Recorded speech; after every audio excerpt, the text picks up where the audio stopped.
السلام علیکم دوستو، ایک بار پھر سے آپ کا خیر مقدم ہے ہماری یوٹیوب چینل دین کی باتیں میں۔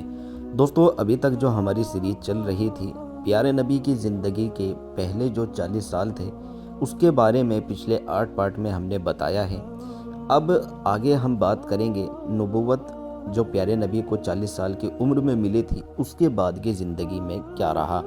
تو اگر آپ پیارے نبی سے محبت کرتے ہیں تو اس ویڈیو کو لائک اور شیئر ضرور کریں، چینل کو سبسکرائب ضرور کریں، بیل کا آئیکن ضرور دبائیں اور پیارے نبی کی زندگی کو سمجھنے کے لیے پچھلے 8 پارٹ ضرور دیکھیں اور دوسرے لوگوں تک بھی پہنچائیں تاکہ ہر ایک مسلمان کو اپنے نبی کے بارے میں پتہ ہو۔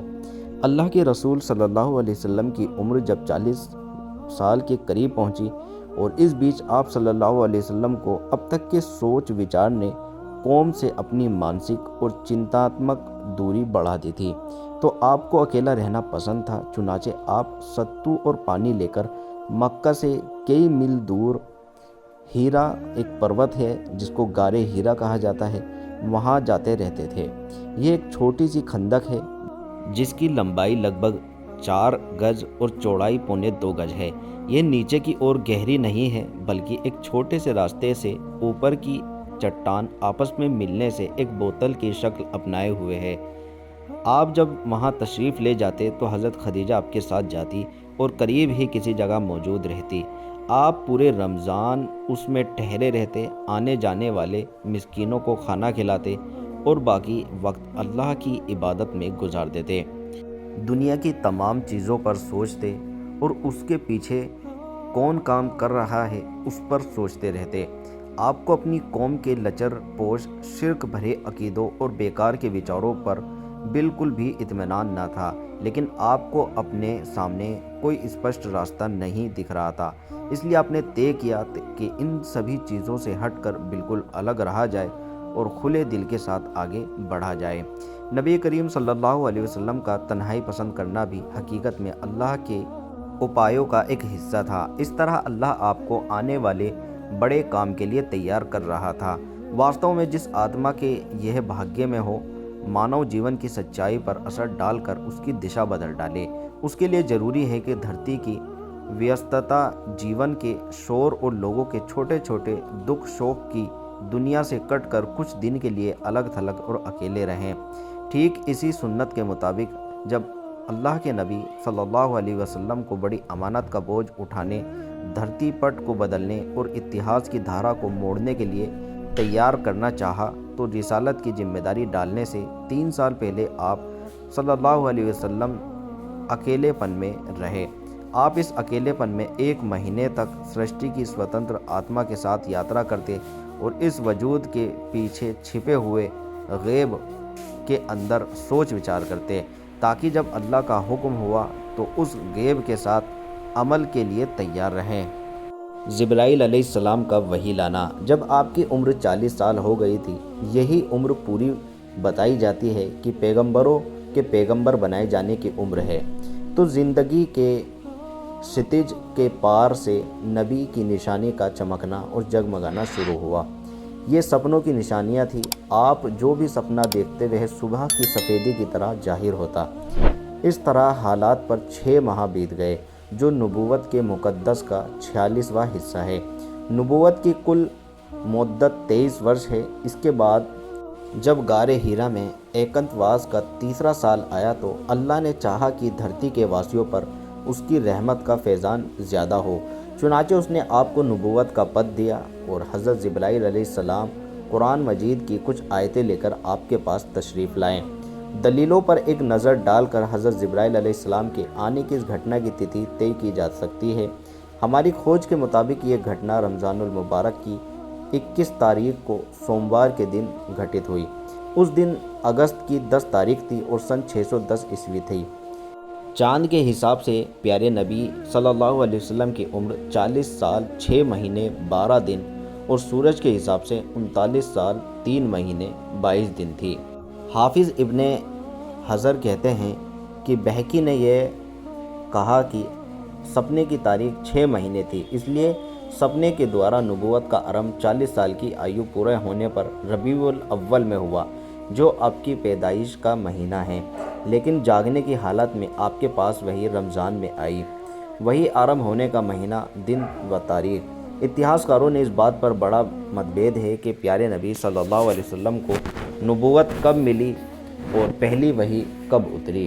کچھ کہتے ہیں کہ جبکہ کچھ کا کہنا ہے کہ رجب کا مہینہ تھا، اس لیے ہمارے متانسار اس کتھن کا زیادہ صحیح ہے کہ رمضان کا مہینہ تھا، کیونکہ اللہ تعالیٰ فرماتے ہیں رمضان کا مہینہ ہی وہ مبارک مہینہ ہے جس میں قرآن کریم اتارا گیا۔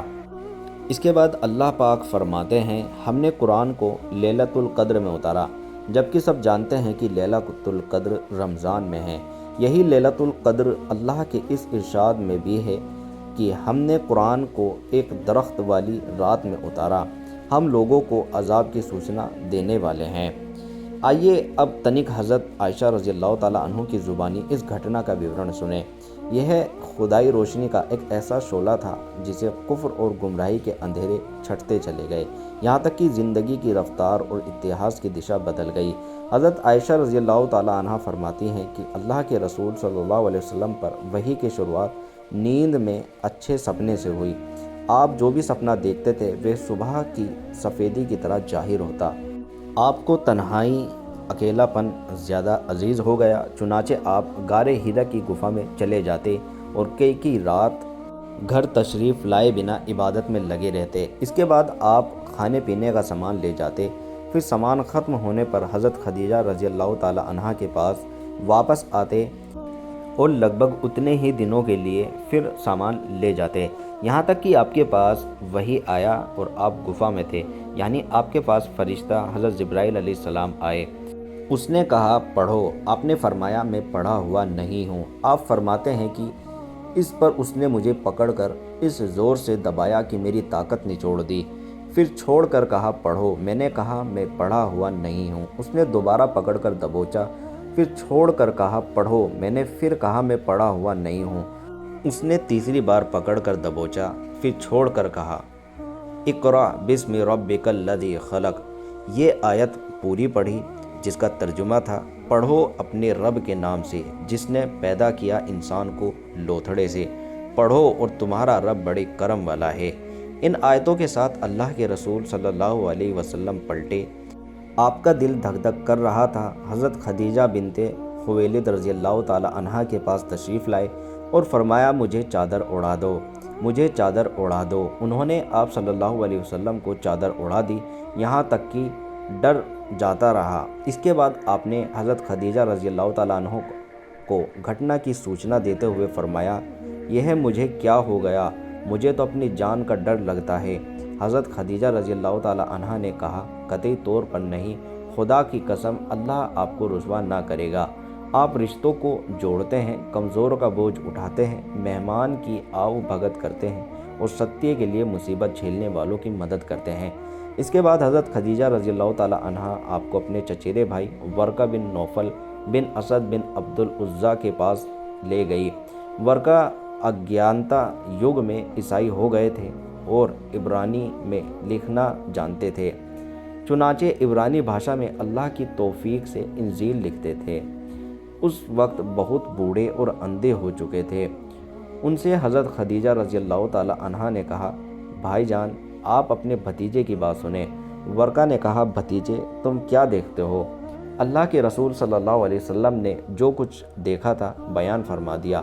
اس پر ورقہ نے آپ سے کہا یہ تو وہی ناموس ہے جسے اللہ نے موسیٰ پر اتارا، کاش میں اس وقت توانا ہوتا، کاش میں اس وقت زندہ ہوتا جب آپ کی قوم آپ کو نکال دے گی۔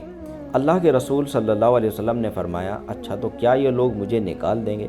ورقہ نے کہا ہاں، جب بھی کوئی آدمی اس طرح کا پیغام لایا جیسا تم لائے ہو تو اسے ضرور دشمنی کی گئی، اور اگر میں نے تمہارا زمانہ پا لیا تو تمہاری زبردست مدد کروں گا۔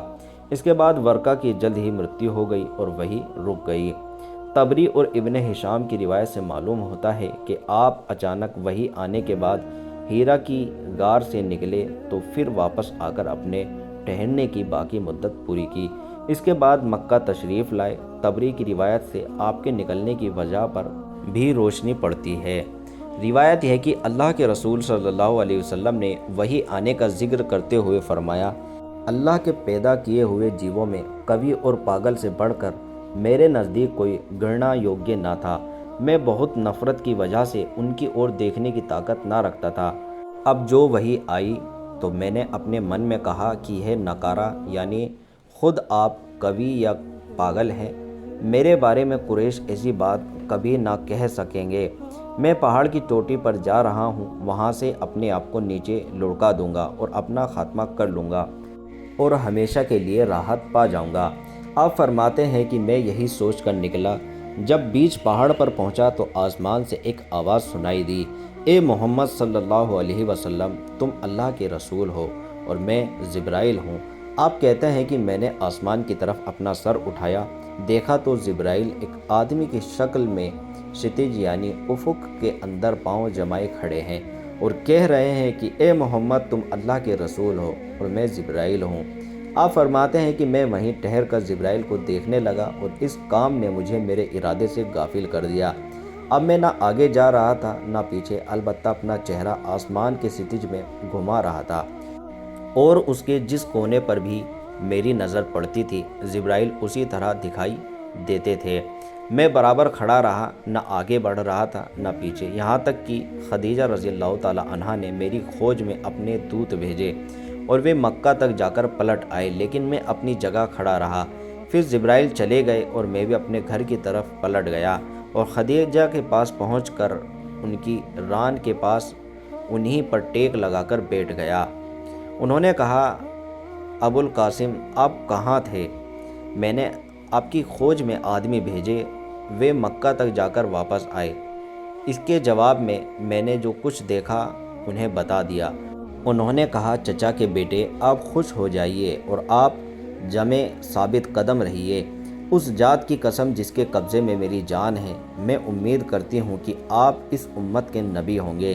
اس کے بعد وہ ورقہ بن نوفل کے پاس گئی، انہوں نے قصہ سنایا۔ انہوں نے کہا، قدوس قدوس، اس ذات کی قسم جس کے ہاتھ میں ورقہ کی جان ہے، ان کے پاس وہی ناموس اکبر آیا جو موسیٰ کے پاس آیا کرتا تھا۔ یہ اس نبی کے امت ہیں، ان سے کہو جمے رہیں۔ اس کے بعد حضرت خدیجہ رضی اللہ تعالیٰ عنہا نے واپس جا کر آپ کو ورقہ کی بات بتائی۔ پھر جب اللہ کے رسول صلی اللہ علیہ وسلم نے ہیرا میں اپنا قیام پورا کیا اور مکہ تشریف لائے تو آپ سے ورقہ نے ملاقات کی اور آپ کی زبان سے پورا وورن سن کر کہا، اس ذات کی قسم جس کے ہاتھ میں میری جان ہے، آپ اس امت کے نبی ہیں۔ آپ کے پاس وہی ناموس اکبر آیا ہے جو موسیٰ کے پاس آیا کرتا تھا۔